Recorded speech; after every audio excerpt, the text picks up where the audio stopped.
Hey everyone, this is Solomon SK for Whiskey and RPGs, and if you guys remember, I did a bit with FarmersOnly.com. Yeah, and I got an ad from them while doing some research yesterday. So they must think I'm a farmer. I mean, I guess I am in a way, since I am from Korea after all. But anyways, guys, I hope you're having a wonderful December. I know Christmas is coming up, and we got a lot of news to cover. So with that being said, let's just get started. Cheers.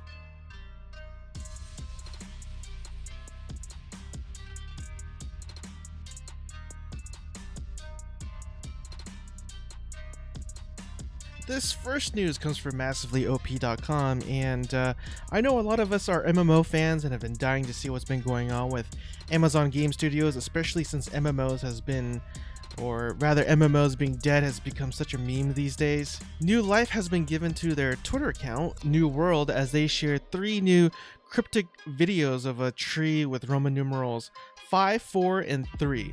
If you guys don't remember about this game, according to its Wikipedia page, it's a sandbox MMORPG, quote, set in the mid-1600s where players colonize a fictional land modeled after British America in the Atlantic Ocean.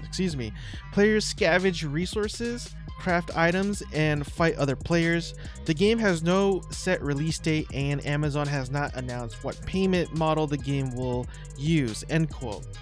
Not much else is known about this one, but I could see how a lot of hype can be generated for this game because, again, us MMO players can't get enough of them these days. And second, it's Amazon, one of the biggest companies on the planet.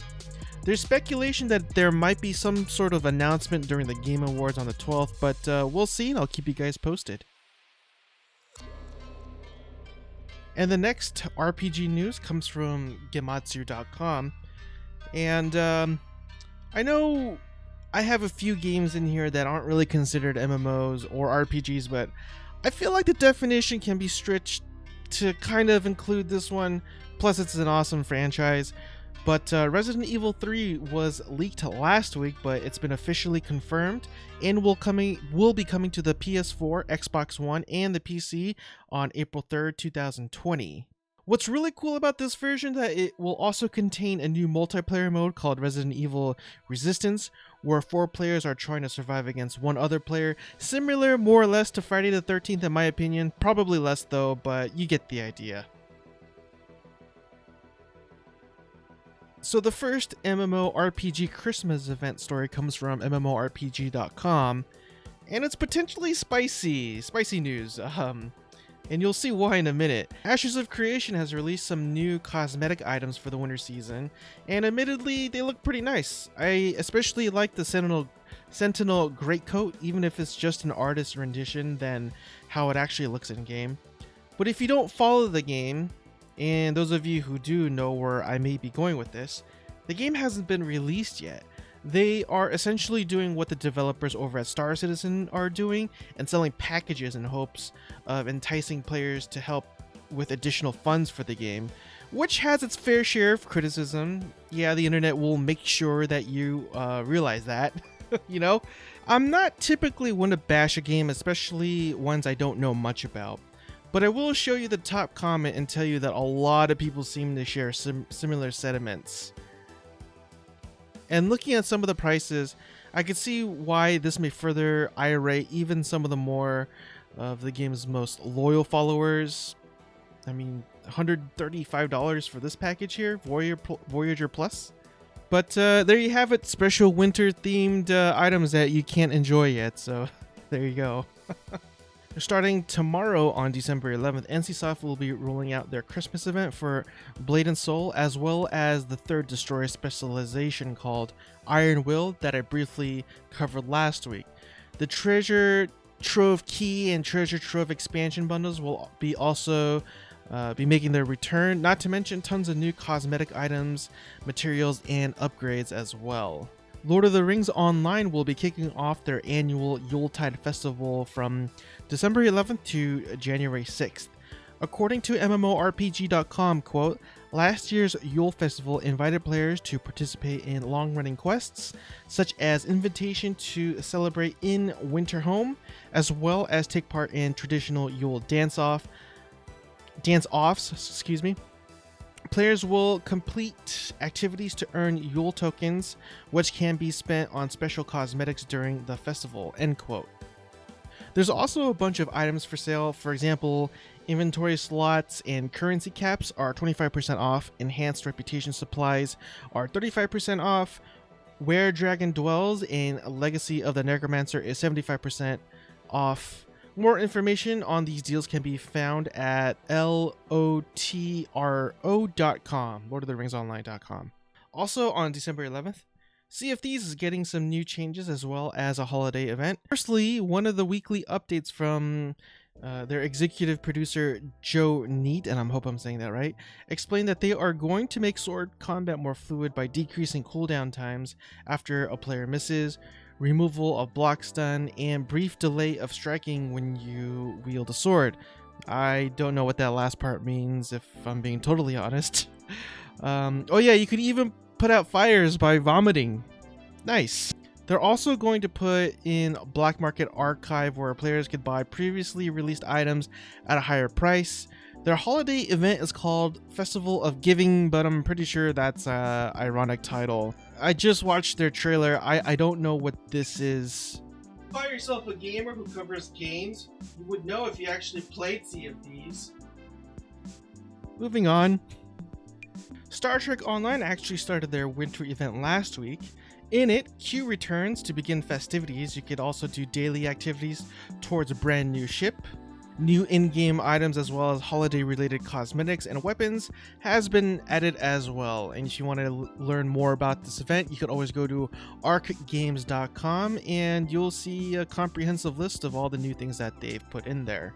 Final Fantasy XI is set to deliver its annual Starlight Celebration on December 16th. One thing that is apparently new to this game is the new Leaf Bench emote where you could sit. Quest to help the Moogles distribute presents and various NPCs, collect lost presents scattered throughout the towns, as well as various seasonal cosmetics has been making a return as well. I could assume that maybe the Starlight Celebration is also headed to Final Fantasy XIV, maybe on the 16th as well. I'm not sure. I haven't come across any information on that yet, but I'm sure it's on the way.